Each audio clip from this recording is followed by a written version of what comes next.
Welcome to this video all about the miracle of ADHD stimulant medication and the potential dangers that can follow. I'm Max Lawrence. I'm an ADHD entrepreneurship coach and I'm an ADHD'er, and I've coached hundreds of wonderful, brilliant ADHD minds. I'm also an entrepreneur. For the last 30 years I've been building businesses, running businesses, selling businesses, and so my videos are generally aimed at anybody with ADHD, but especially those who are in the entrepreneurial world, as I have been and still remain to be, and still am. So many of us ADHDers, when we're diagnosed and we discover stimulant medication, whichever one of the two molecules that you are first titrated on, whether that's methylphenidate or whether that's amphetamine based, 80% of us find that these medications, which ultimately what they do is they raise our low dopamine levels up to normal dopamine levels that non-ADHDers enjoy. And the results can be, and are very often, absolutely stunning and breathtaking and exciting and fill us with hope. That was my experience. I was put onto initially a medication called Elvance, or in the US it's called Vyvanse, and on the first morning that I tried it, an hour after having taken it, I'd been told to sit down with something really dull and boring, something that I could never manage to concentrate on for more than 5 minutes, something like a tax return or some kind of accounting stuff, admin, which generally a lot of us really struggle with. And I was told, do 5 minutes of it, just 5 minutes. And it was likened to me to surfing. Like if you're catching a wave on a surfboard, as any of you who will have surfed before will know, if you just lie on your board as the waves come, the waves will just go straight over you and they won't pick you up. But if you get paddling and you get a bit of momentum going, a bit of speed, just a little bit, the wave can get under your board, lift you up and carry you all the way to that beach. And that's exactly what happened to me doing this super boring task. I pushed myself to do 5 minutes of it. The next thing I knew, 2.5 hours had gone by, I'd completely finished it, and I was like, wow, where did the time go? It didn't feel to me like 2.5 hours had gone past. I had broken through, with the help of the medication, the ability or my inability to focus, to start a task which was not interesting to me, and not only to start it, but to complete it. And not only to complete it, but to complete it without a struggle. Absolutely mind-bendingly life-changing stuff. I will never forget that moment. And you know, so many ADHDers, around 80% of us have that experience. It doesn't necessarily happen on the first day with medication, because some of us need higher doses. I actually functioned very well on the kind of initial dose that I was given at the beginning, and so I was very lucky to experience this real transformation in my ability to focus, to concentrate, to apply myself, and not to be distracted by whatever, because I can be distracted by just about anything, as I'm sure many of you will identify with. So dopamine, what does dopamine do? Dopamine does thousands of things in the body, all in different areas, but in terms of ADHD and what it does for us, I like to liken it to blinkers on a horse. So when you've got a horse or a mule or a donkey pulling a cart, I used to live in Morocco in North Africa, so the image in my mind is of a donkey or a couple of donkeys pulling a cart. Now, what you do not want that donkey to do is to spot another donkey over there, turn its head, which turns its shoulders, which means that it pulls your cart off in the wrong direction and you've got chaos. So what do we do with horses and donkeys is we make them wear blinkers, these kind of black leather things, and all that does is it prevents them from being distracted by visual things out to the left and to the right. So when they've got the blinkers on, they will just go straight on. So if in the ADHD situation, if we've got a task to do in front of us on paper, by not being distracted by things that we're seeing out on the periphery there, we are more likely to stay focused on that thing. Now, as ADHDers, we don't have that dopamine, which normal people do, which gives them the blinkers. And those blinkers are not just preventing us from getting distracted by visual things coming in from the sides, but also audible things, sounds that we're going to hear, conversations going, oh, what's going on there? You know, and we're off, like we're distracted. Oh, let me go and listen into that. I'll get involved and I'll be back in a minute. 3 hours later, we're not back. The third major form of distraction, apart from visual distraction, audible distraction, is thoughts distraction. As ADHDers, we have a million thoughts a minute and ideas, and we're making connections between things that probably other people aren't. And our brain is a really interesting place because of all those connections. We are free, we're much more free than non-ADHDers to make connections that would just seem more elongated, far away from each other, and we see all sorts of things, and that's really distracting if you're trying to do something very dull like your accounting, or you know, checking off your payments on your bank account, or I don't know, if you're a teacher marking kids' homework, whatever it might be. So the medication raises our low dopamine levels up to the level where non-ADHDers reside, and when we get there, we get the blinkers, which enables us to focus in on the boring history essay, or the marking of papers, or the reading of something that is really not of interest to us, but our boss is going to fire us if we haven't got the knowledge tomorrow morning. And yippee, it's all good. We are able to focus suddenly. And that is a gift. It was a gift to me. It enabled me to, I'm an entrepreneur, so I've been running businesses, but you know, in every business, however much you love your business, there are aspects of your business that you love more than others, that you're more interested in, that you're more passionate about. And I can focus in totally, in fact I do what most ADHDers do, which is what we call hyperfocus. Hyperfocus is a state of focus that is so intense that it's way more intense than what non-ADHDers do when they focus. Hyperfocus is a state where, for example, I got into building model aeroplanes at some point about 10 years ago, and I could be building planes and doing electronics and things, and if a bomb had gone off 2 streets away, I probably wouldn't have even heard it. That's how focused hyperfocus can be. So the discovery of stimulant medication and what it can do for us in terms of concentration, focus, task commencing and task completion is a total turnaround for very, very many of us. Some of us also find that the stimulant medication helps us with another major symptom or trait of being an ADHDer, which is what we call emotional dysregulation. So as ADHDers, yes, there's a hyperactive element for some of us, an inattentive element for many of us, there's impulsivity, but one of the very important, actually I would say probably maybe even the most important, as far as I'm concerned, symptom of ADHD is that we are emotionally dysregulated. So what does that mean? Basically, we do not regulate our emotions as effectively as non-ADHDers. I like to describe this as, if you think of an octopus in the ocean. So here's your non-ADHD octopus. Now, his tentacles or her tentacles come out, I think they may be hermaphrodites, I'm not completely sure about that, but the tentacles come out as far as here. Now, those tentacles are sensitive and they can get triggered by things that they touch in the water surrounding them that far out. So, you know, it would be triggered by arguments, feelings of paranoia or worries. So that's the non-ADHD octopus. The ADHD octopus has longer tentacles. So the center of the octopus or the octopi is here, but the tentacles come out much further and it covers a much wider space.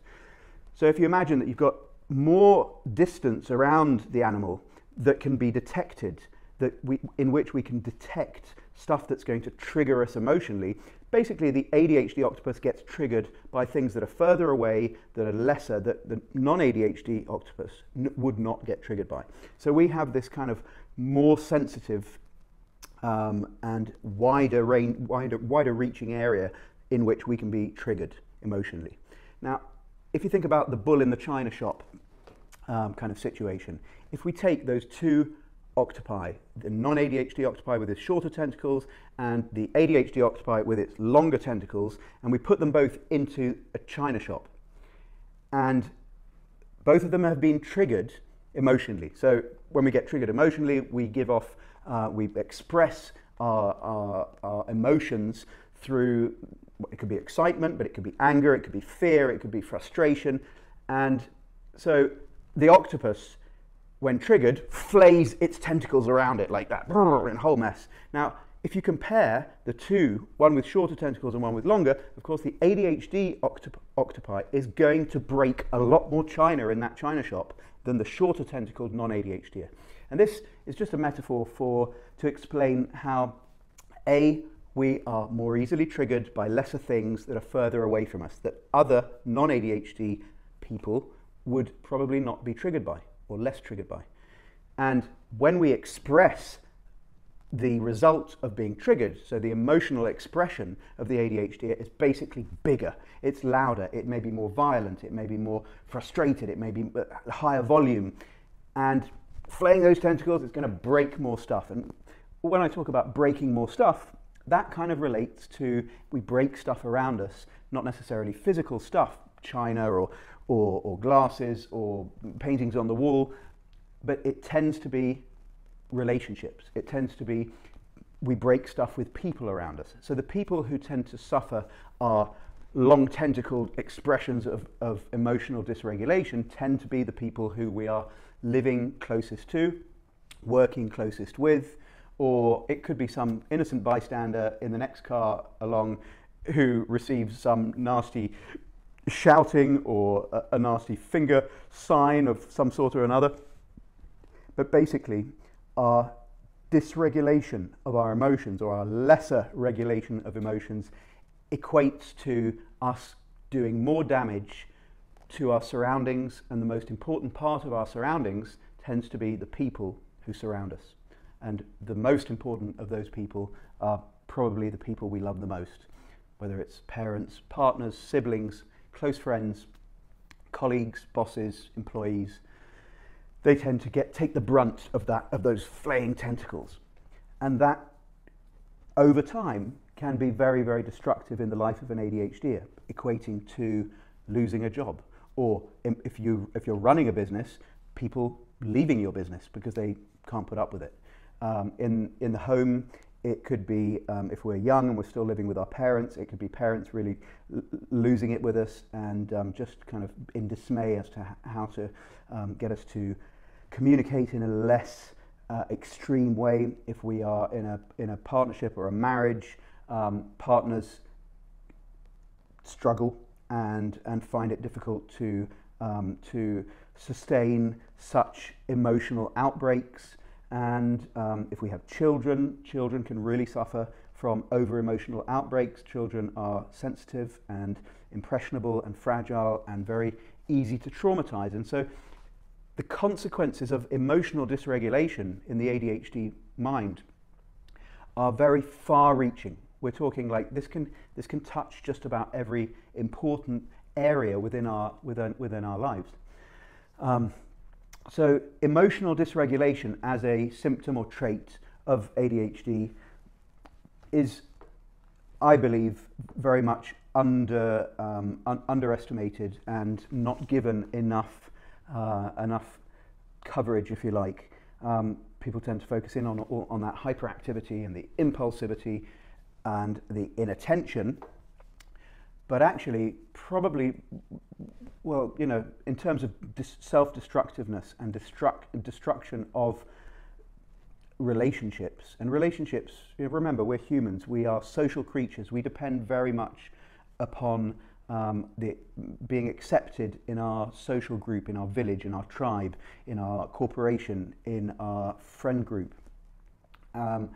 So when we start feeling rejected by the people who are important to us in that way, it can be very painful. And this leads me on to the next trait or symptom, which is far less known, especially by ADHDers who are not yet diagnosed, or who, even those who are diagnosed but haven't really gained yet the kind of level of knowledge that, that would be helpful.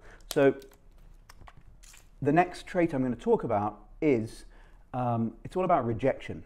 And I personally was not aware of how sensitive to rejection I was until quite some time after my diagnosis. In fact, I'd been coaching people, coaching other ADHDers through what's called rejection sensitive dysphoria, or otherwise known as RSD, the initials. Rejection sensitive dysphoria simply means a sensitivity or a hypersensitivity to rejection, which can come in many forms. Dysphoria means a discomfort with that. So we are uncomfortable with the sensation which springing from a sensitivity to either rejection, real rejection, or perceived rejection. It doesn't really matter whether the rejection is real, whether somebody is actually rejecting us, or whether we are just mistakenly perceiving somebody to reject us. A dodgy look across a room from somebody, which may have nothing to do with us, but we can take that on board and believe that that is a form of rejection that we are receiving. So with RSD, I'll talk about my own experience of RSD. I've coached many people with RSD. In fact, I have coached very few ADHDers who do not ultimately recognize that they too suffer with rejection sensitive dysphoria. It seems to be something that is pretty much within every adult ADHDer, possibly with the exception of ADHDers who were diagnosed during childhood as opposed to being diagnosed in adulthood. But at the moment, in this time, sort of this post-COVID time, after having been locked down, when there has been a massive uptick in the diagnoses of adults with ADHD, or ADD, as it used to be called, massive amount of adults are being diagnosed in adulthood. And if you are diagnosed in adulthood, basically you're 99% sure to have RSD to some degree or another. And RSD, I had not realized until some time after my diagnosis how it actually plays out in my life. Now, my situation with rejection is that I could be doing cold calling, trying to sell something to people over the phone all day, hour in, hour out. And as we all know, cold calling it's all about being rejected. You are rejected every 2 minutes. Somebody's rejecting you. I'm not interested. Hang up. Bang. Don't bother me anymore. Bang. That kind of rejection doesn't seem to touch me at all. I can be rejected 1,000 times in a day by people I don't know, and it doesn't affect me. However, when I either receive rejection or perceive rejection from the people who are my kind of core, the core people around me, including my parents, my sister, my wife, my children, maybe my 3 closest friends, what that does to me is radical. I can pretty much say that I become dysfunctional. I become unable to logically think through things. I become I enter into what we call catastrophization. My thoughts are always heading to catastrophe. The worst things that could possibly happen feels like it's about to happen or it's happened. I will feel like I will never fix this. I will feel guilt, shame, anger, regret. And these are very, very painful emotions. And we tend to feel very alone with these feelings. Now, being an ADHD entrepreneurship coach, I coach a lot of people. Over the last few years, I've coached hundreds of ADHDers, and this RSD, this rejection sensitive dysphoria, it varies amongst people. So that's my experience of it, in that I'm not affected if I feel rejected in a kind of professional situation where I'm trying to sell something to somebody and they say, really, leave me alone. Excuse the finger, but you know, I'm trying to get across a message. However, a lot of my clients will be very, very much triggered by rejection from somebody they don't know. It could be rejection, perceived rejection by somebody who's walking on the other side of the street and who looks at them, or they perceived that they're being looked at in a way that is judgmental. Many ADHDers will spend the rest of their day worrying about why that person looked at them in that way. What was wrong with them visually? What were they walking in a strange way? Had they, what was wrong? What have they done wrong? And there is a sort of compulsive, obsessive nature to this. So combine that with the catastrophizing, that, oh my God, if one person is seeing me like that, then probably everybody's seeing me like that, which means I'm not going to have any friends and people are going to abandon me, etc., etc. Very, very, very painful stuff. And RSD is a very tricky one with ADHDers, and I believe that a lot of ADHD coaching really doesn't address this to the extent that it needs to be addressed, which leaves people remaining very fragile around perceived or real rejection.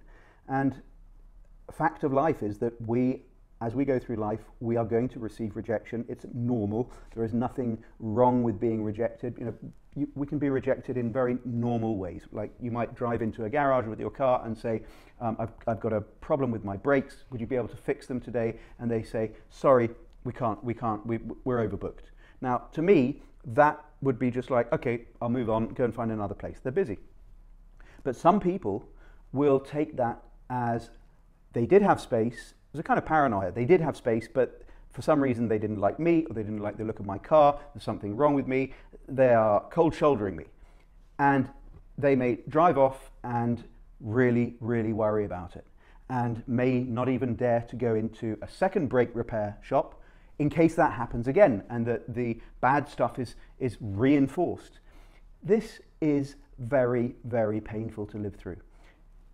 Logic does very little to quieten these thoughts.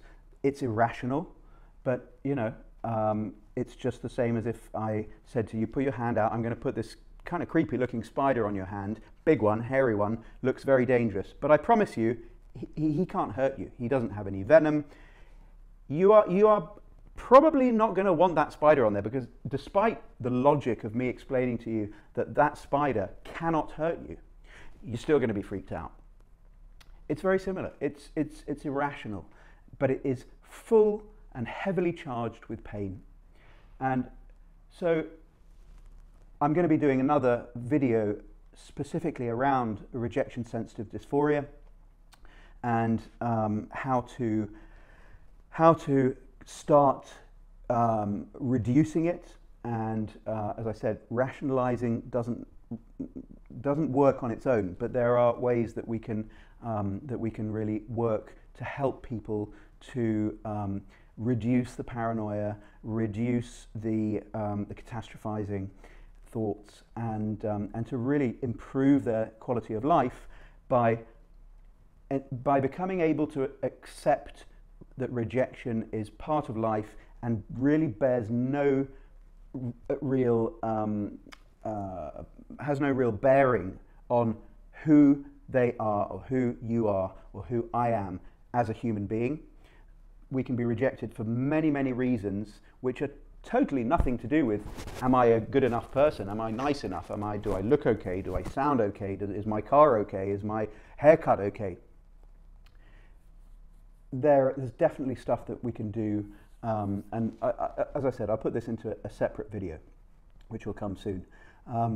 But I just wanted to highlight that this is something which can be greatly helped, and in my case is greatly helped by the stimulant medication. When I'm on stimulant medication, my emotional dysregulation is quite seriously reduced, and that includes my RSD. So if my wife or my child kind of gives me a dirty look and says, well, no, I don't want to do that with you. If I were unmedicated, I could really go to town on myself and start pulling up all sorts of real and unreal reasons why I'm not good enough, and what have I done wrong, feelings of guilt and shame, inadequacy. But if I'm on stimulant medication, quite incredibly, I seem to have a suit of armour that enables me to perceive it for what it was, that maybe the child just didn't feel like doing that activity right now, that it had nothing to do with me, or that my wife maybe had a bad day at work and her statement to me about not wanting to come and sit and watch a TV program with me had nothing to do with me, that it's possible that it's relating much more to other external events, either in her day or in her mind, but that I have nothing to do with it. And that is for sure a great gift if you've been suffering potentially all your life from oversensitivity to rejection or perceived rejection. Now, when we are diagnosed with ADHD, many of us are in our 20s, 30s, 40s. I was 44 when I finally worked out through listening to an audiobook that I definitely had ADHD. That means that we have been living decades with all sorts of difficulties. And gaining the knowledge and the understanding that this wasn't necessarily us being bad or being incapable or being not uncaring or being lazy, all those bad words that we tend to as ADHDers, especially when we don't know that we have ADHD, throw around inside ourselves, about ourselves. Suddenly having an explanation, and I say explanation rather than an excuse. When I discovered that my life had been riddled with ADHD, which gave reason, explained how, for example, I could be a very successful entrepreneur, make lots of money, be very much liked by my peers and my friends and loved by my family, but at the same time, I could be super self-destructive. I went through addictions in my 20s, you know, whilst being very successful. The other half of the time, I was almost had a death wish. It was as though I was trying to get myself killed through using substances and alcohol and behaviors, risk-taking behaviors. And ultimately, I came very close to death on multiple occasions, at least 4 or 5. This can be very, very confusing to live with. But when I suddenly had an explanation of how that could be possible through an understanding of the ADHD mind, the lack of available dopamine, the hunt, my brain's constant hunt for more dopamine because it needed more, so it made me hunt for more of it, and I went hunting through alcohol and illegal drugs and all sorts of other risk-taking behavior. Why? Because all these things generate dopamine. So a life can look very, very confusing until looked at through the filter, through the lenses of an understanding of attention deficit hyperactivity disorder. A terrible name for what it is, because it really doesn't incorporate some of the most important aspects or traits of the disorder. I'm not even sure I like the name disorder. We can talk about that later. But as I've mentioned to you just now, emotional dysregulation doesn't figure in the name ADHD. Rejection sensitive dysphoria does not figure anywhere in the name of the disorder. And I really hope that at some point ADHD is going to be renamed with a name that is much more representative to the wide, very wide, broad range of traits and symptoms and struggles. Because it's so easy to hear the name ADHD, attention deficit hyperactivity disorder. All it talks about is an attention deficit and hyperactivity. Those are two things. What about impulsivity? What about emotional dysregulation? What about rejection sensitive dysphoria? Dr. Ned Halliwell, a brilliant psychiatrist in the US, who was right at the forefront of learning about ADHD since the 1970s or 80s, in his fairly recent book named ADHD 2.0, he spells this out and says, well, he actually comes up with a new name for it, which is VAST, V-A-S-T, which I don't know if my ADHD brain is going to allow me to access the words that stands for, but I think it stands for variable attentions. I can't. ADHD, welcome. I'll put it in the notes. But yes, we need to get this name changed ultimately, because so many people look at it and think, nah, that's not me. Because they're not spotting within the name, within the title as it were, the symptoms that they're struggling with. But we're here to talk about the miracle of stimulant medication. I've slightly sidetracked, which is another of our traits. But let me tell you about my experience with stimulant medication. I had struggled with addictions in my 20s. At the age of 30, I got sober through Alcoholics Anonymous. My main addiction wasn't necessarily alcohol, but it was definitely a gateway, which once I had a certain amount of alcohol in me, I was looking for other illegal substances which would cause me considerable harm. But anyway, I got sober through the 12 Steps program, and I spent 9 years sober. Those 9 years of sobriety were a massive improvement in my life. We got married, we had 2 wonderful sons.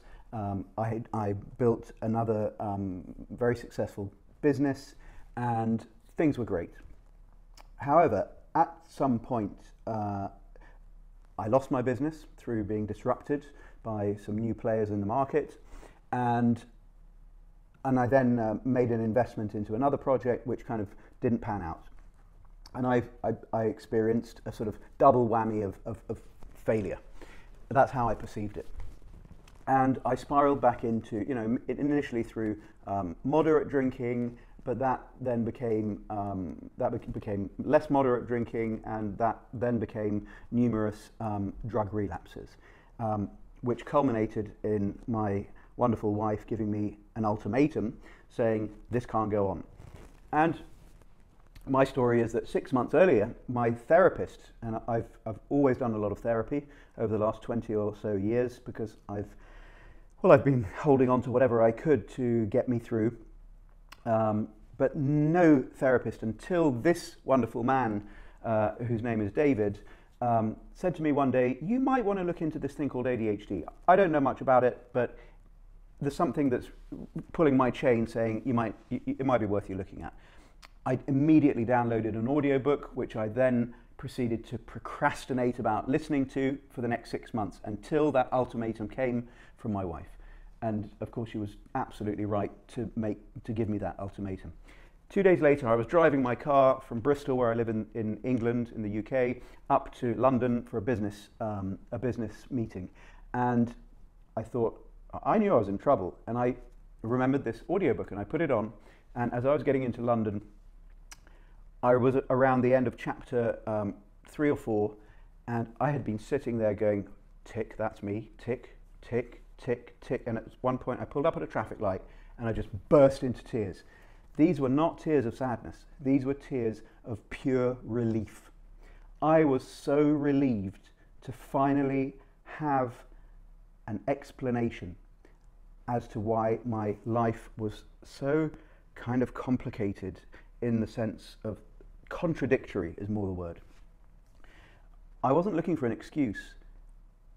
I didn't get an excuse, I got an explanation, and I felt so relieved to have it. I finally had a name or a condition that matched with what had been going on for me. And I was diagnosed around 2 weeks later, and the day after my diagnosis, I started on the medication. And as I told you, on day 1, the whole focus, the blinkers, and the ability to plow through a boring piece of work just with absolute ease was thrilling. My 9 years of sobriety, I got very good at not drinking and not taking drugs. I knew how to do it. I could go to bars, pubs, I could hang out at parties with people who were drinking, and I knew when to go home and I knew how to manage myself. But deep inside, it was a white knuckle ride. It was scary. And why was it scary? Because I had this little creature on my shoulder that was whispering in my ear pretty much every day saying, you could get away with a drink. Oh, you're on a business trip, you're in a hotel room in another country. There's a minibar, have a beer. Who would ever know? This creature, I think of it as a monkey, whispering in my ear, remained there all the way through my 9 years of sobriety. But on the third day of taking stimulant medication, I had this moment where I went, wow. I suddenly realized that I hadn't heard the monkey's voice for 3 whole days. So that obviously coincided with me starting stimulant medication. And of course, I instantly realized why. Normal people's dopamine levels are here. ADHD brains are down here. We are lacking in that dopamine. Now that I was on the stimulant medication, which all it does is raise the dopamine levels, my brain was happy, and the monkey's voice, he'd gone off. He was in a tree somewhere because he wasn't talking to me anymore. I suddenly, for the first time, I was sober, but without any struggle, any psychological temptation. I felt absolutely on target. It was like, if you imagine a choir suddenly singing behind me, it was like light. It was like a miracle. I felt I had witnessed a true miracle because I never believed that voice would leave me alone. And ultimately, in my mind, it had always been a question of when, not if, I would relapse and fall back into that self-medicating behavior, whereby through alcohol and other substances and other behaviors, I was raising my dopamine levels like that. Now that my dopamine levels were spot on, I had no need for any of that. And I suddenly, for the first time in 20 years, felt safe. And that, my friends, was true bliss. This was during the pandemic, and I really enjoyed life in a way that I had not been able to for so long. And I felt safe as a father, I felt safe as a husband, I felt safe in my work. I was able to focus and concentrate and not be thinking about when the sun goes down, how am I going to avoid the thought of having a drink or a drug? How am I going to go to a party or whatever? And how am I going to get through? It stopped. And I enjoyed that for 2 years. It was absolutely wonderful. The next bit of the story is the third year, and that was the year in which I was really keen to build my business up more quickly. I started overworking, a form of workaholism, which is another form of addiction. And during a 3-week moment when my wife and 2 children traveled abroad to visit the grandparents, and there was a lot of COVID there at the time, and due to my OCD, I decided I'll stay here, I'll stay with my parents, it'll be a good opportunity to see them, and a great opportunity for me to do all this building away on my business, and by the time they come back, I'll be in a position to be generating more cash and live a better life and all the rest of it. During those 3 weeks, I hardly saw my parents. I was living in their house, but I was locking myself up in a room and I was working 18-hour days. Now, how was I working 18-hour days? I could normally work a 14-hour day, but to get to 18 hours, I started taking an extra dose of my stimulant medication because it would give me those extra 3 or 4 hours late at night where I would get another bunch of work done. Okay, it was kind of okay while it happened, but it was the beginning of a initially slow decline into, or a slow raising of my consumption of my medication. It was sneakily low. I didn't notice it, but it built up and it culminated in me, I was really using it for work. But of course, life happens, and maybe I had on a day when I had an argument with one of my kids, or I had a difficult client, I looked for a way to change the way I was feeling, and I took more than I should have done. And this started happening over a week or so, and my behavior became more erratic and that of an addict, until at one point I'd had too much, and my wife found me in the kitchen having a brief conversation with somebody who clearly wasn't there, what we call a sort of minor psychotic episode, which lasted probably only a couple of minutes, but it alerted her and my doctors, and so I had my medication removed, and then it was given back to me, but in a controlled way where my wife would give it to me on a weekly basis rather than on a monthly basis, and I worked through that. I was then given back a whole month's worth, which I actually think was too soon, and I didn't know what to do with it. I was actually still suffering from the rejection I felt from my wonderful psychiatrist, who felt that he couldn't continue to be my doctor because he holds a very important role in an ADHD institution, and so I was passed to another doctor, and I think that my RSD actually was kicking off, and that probably made it harder for me. I was in a catastrophizing state of mind, and I continued to screw up on being given a month's medication. I'd also built tolerance, and so the 2 pills a day, the one in the morning, the one at lunchtime, they weren't getting me all the way round to bedtime like they used to. So at 4 o'clock, I was running out, and I still had clients to coach, and I had children to be with in the evenings and chores to do. And so what I started doing was taking a 3rd dose, which the doctor wasn't happy to give me, but I was taking that 3rd dose from the end of the month. But of course, if I did that for a couple of weeks, by the time I'd get halfway through the 3rd week of the prescription or the beginning of the 4th week, I was left with not 1 dose missing, but 2 out of the 3 doses missing. And I was collapsing, and I wasn't collapsing, I was just sleeping. I was very tired. You know, when you stop using or you drop your dosage of stimulants, you're going to feel extreme tiredness. And this started affecting my work. I was not able to coach people later in the day, so I was having to move people around, which was kind of embarrassing, and that gave me feelings of guilt and shame, which compounded the whole thing, and it was a spiral, an innocently started spiral that ended up with me, you know, my wife and my kids were worried about me, and they were very keen that I you know, sort this out, and I made promises that this month I'm going to get it right, I'm going to stick to my dose, even though it's not long enough.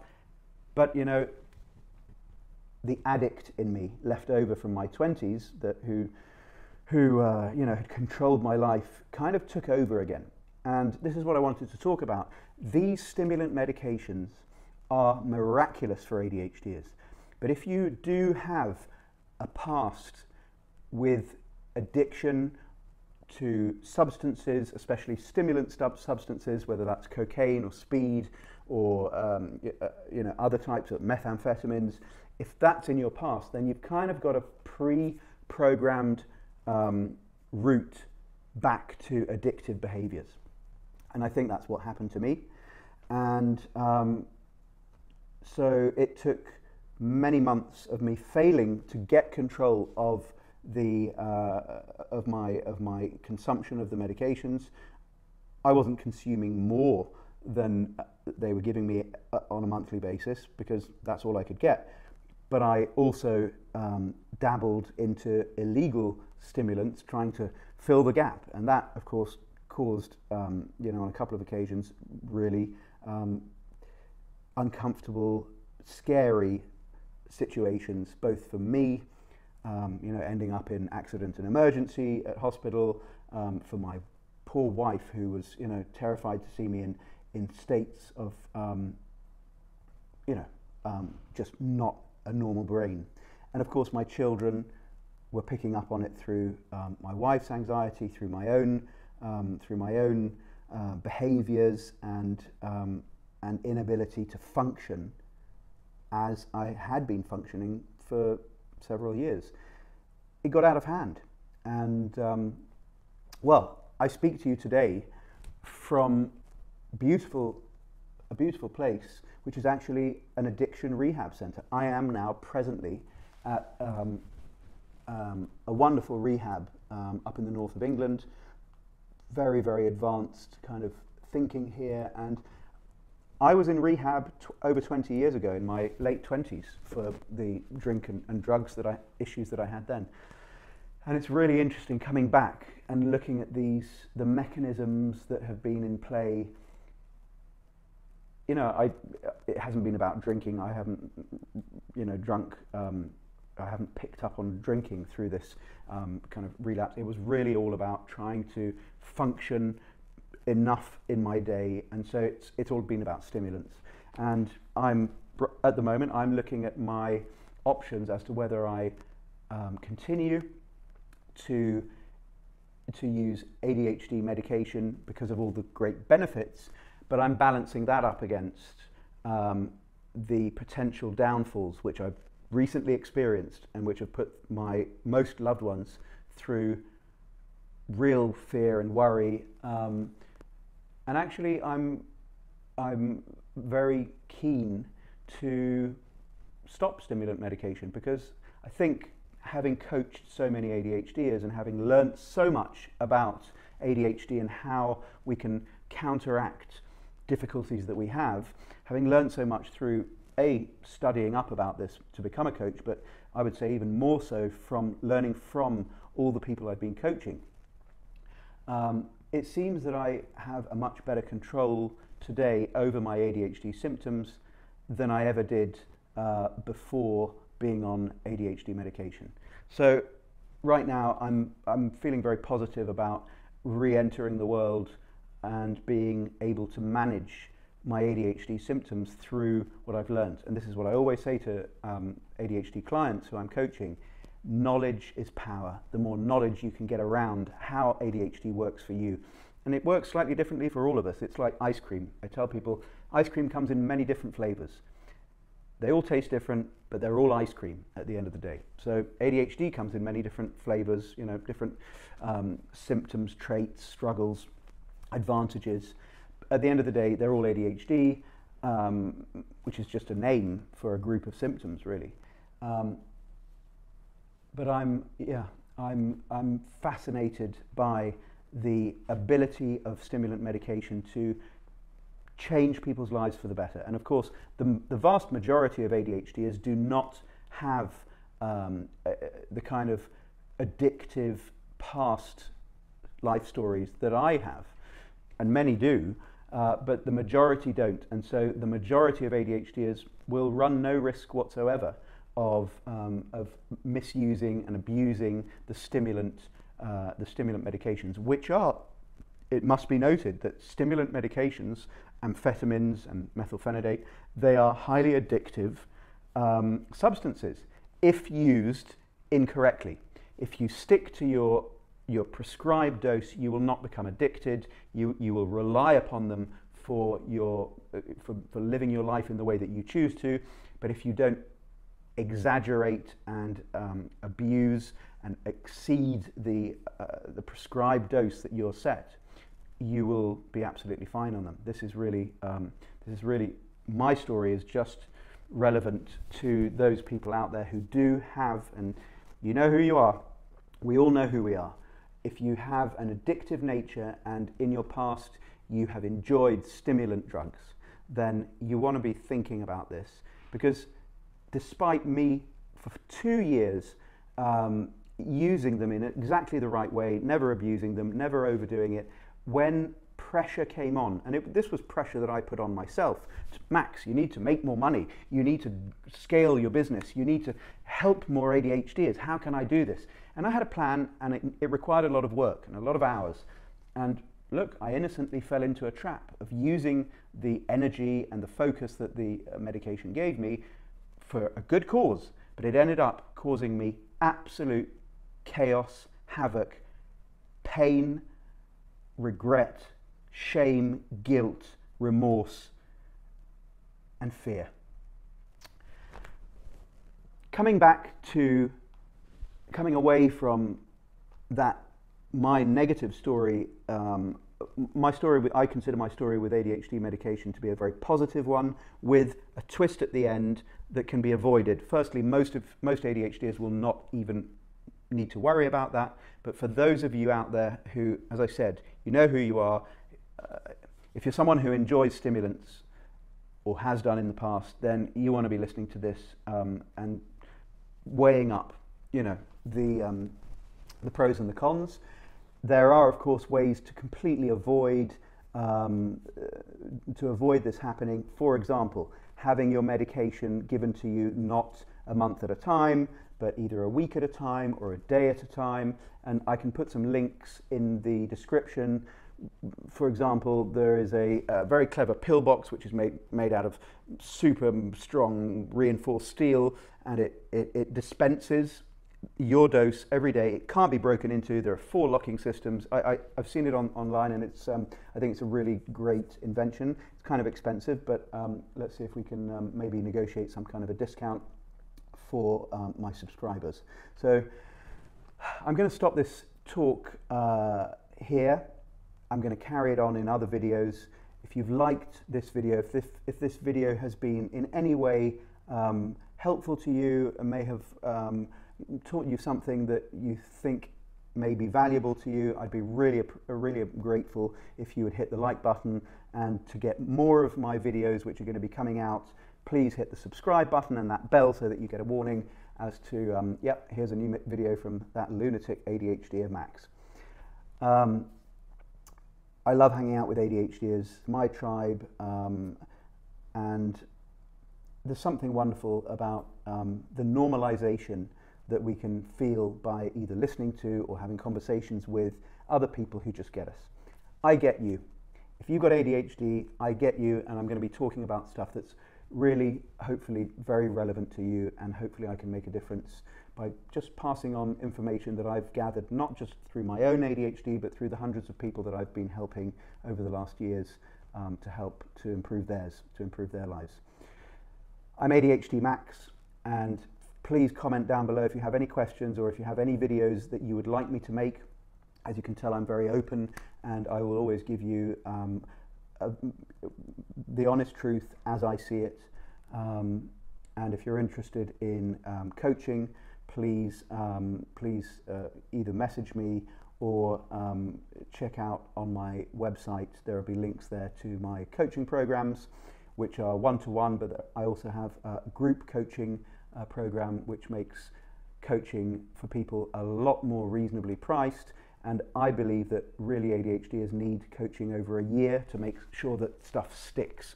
And so I've created a group coaching program whereby you will receive group coaching with me, accountability groups, co-working spaces where we basically get shit done in a way that it's a fantastic way of getting stuff done by doing it together over Zoom, whether it's doing the ironing or filling in a tax return or writing an essay. We do it together. Anyway, it's been great chatting to you. I'm looking forward to receiving the comments that you might have. Please be totally honest and open, and if you have criticism, it's welcome. You know, tell me how I can make things better. In the meantime, stay cool, stay ADHD, that we don't have any choice with, and keep on learning as much as you can. Knowledge is power. Peace.